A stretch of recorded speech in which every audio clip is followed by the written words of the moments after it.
18 વર્ષે આઈપીએલની ટ્રોફી જીત્યા બાદ આરસીબીના સેલિબ્રેશનમાં હવે વિરાટ કોહલી પણ ઝપેટમાં આવ્યા છે. આ સેલિબ્રેશનમાં જે નાસભાગ મચી હતી તેમાં 11 લોકોના મોત નીપજ્યા હતા. હવે ત્યાંના જ સ્થાનિક વ્યક્તિએ આરસીબીના સ્ટાર ખેલાડી વિરાટ કોહલી પર એફઆઈઆરની માંગ કરી છે.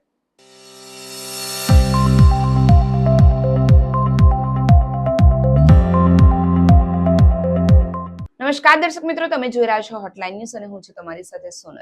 આજે આપણે વાત કરીશું આરસીબીએ અમદાવાદમાં રમાયેલી 3 જૂનની જે ટ્રોફી જે જીત્યા બાદ ફાઇનલમાં પંજાબ કિંગ્સને હરાવ્યું અને આરસીબીએ પહેલીવાર આઈપીએલનો ખિતાબ જીત્યો.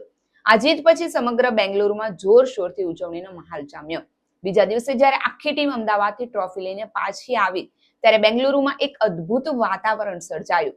રસ્તા પર ચાહકોની ભારે ભીડ જામી. આ દરમિયાન કર્ણાટક સરકારે વિધાનસભા નજીક ટીમની ઉજવણી કરી હતી અને પછી આખી ટીમ ચિન્નાસ્વામી સ્ટેડિયમ ગઈ, જ્યાં મોટી સંખ્યામાં ચાહકો પહેલાથી જ હાજર હતા, જ્યાં નાસભાગ મચી અને એ નાસભાગમાં 11 લોકોના મોત થયા.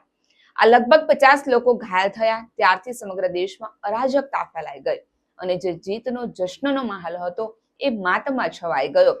કર્ણાટક સરકારે આ મામલે RCB management, Karnataka cricket association અને ઇવેન્ટ મેનેજમેન્ટ કંપનીને ડીએનએને જવાબદાર ઠેરાવ્યા હતા.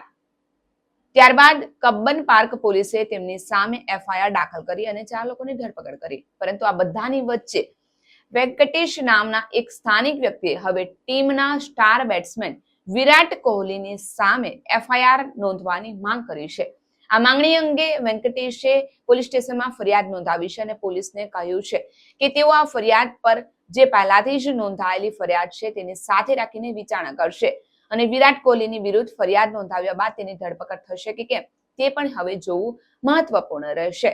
કારણ કે શુક્રવારે જે પોલીસે આરસીબીના માર્કેટિંગ અને રેવન્યુ અધિકારી જે નિખિલ સોસાલે અને એની સાથે સહયોગી સુમંતની પણ ધરપકડ કરી.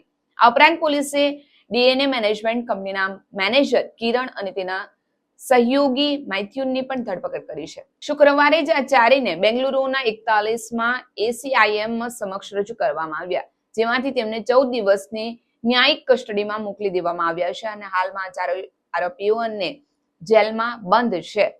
હવે જોવાનું એ રહેશે કે વિરાટ કોહલી જે આરસીબીના સ્ટાર બેટ્સમેન માનવામાં આવે છે તેમના પર જે એફઆઈઆર કરવાની માંગ કરવામાં આવી છે, તો હવે શું પોલીસ વિચારણા કરીને વિરાટ કોહલીની અટકાયત કરશે કે કેમ?